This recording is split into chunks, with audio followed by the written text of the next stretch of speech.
એક વ્યક્તિ જેણે ધબકારાને લઈને જીવંત રાખ્યો, ગુરુ સાંગ્યુસાંગ પોંગનેર, પદ્મશ્રી 2026।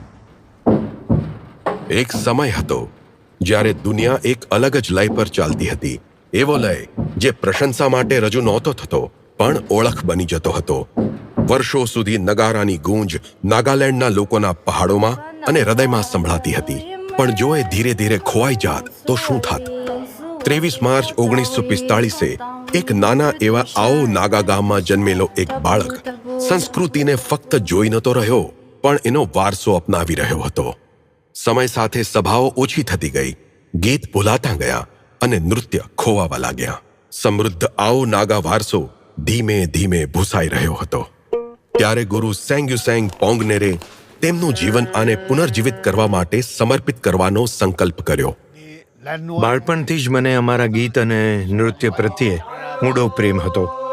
હું આ બધું મારા પિતા, દાદા અને વડીલો પાસેથી શીખ્યો। એ સમયે કોઈ લિખિત ગ્રંથ નહોતા, બધું જ મૌખિક પરંપરાથી આગળ વધારવામાં આવતું, જેથી આ કાર્ય વધુ મુશ્કેલ થઈ ગયું। નવા વિચારોએ જૂની પરંપરાઓની જગ્યા લેવાનું શરૂ કર્યું, તેથી તેમને કઠિન સંઘર્ષનો સામનો કરવો પડ્યો। કોઈ પણ આર્થિક સહાય વગર પોતાની સ્થાયી નોકરી છોડી ગામે ગામ તેઓ પરફોર્મ કરવા લાગ્યા, જેના માટે સમાજ ઘણીવાર તેમની મજાક પણ ઉડાવતો।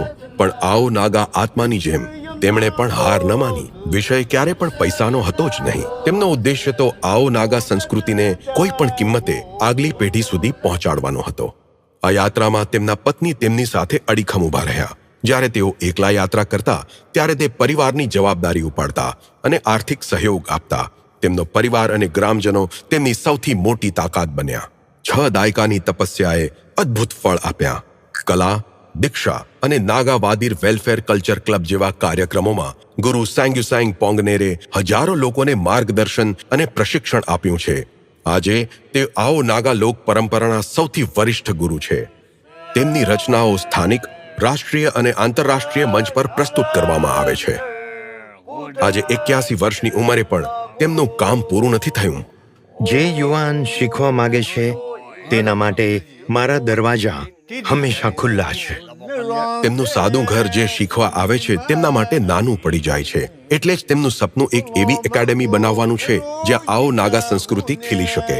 તેમને વિશ્વાસ છે કે જો સહયોગ મળશે તો તેઓ આ સપનું સાકાર કરી શકશે। કેટલાક વારસા પુસ્તકોમાં લખાયેલા હોય છે અને કેટલાક લયમાં જીવંત રહે છે। જ્યાં સુધી નગારા ગૂંજતા રહેશે, આવો નાગા સંસ્કૃતિ અને એક વ્યક્તિના ઉપદેશો અમર રહેશે। ગુરુ સેંગ્યુસેંગ પોંગનેર, પદ્મશ્રી 2026। કોટી કોટી નમસ્કાર।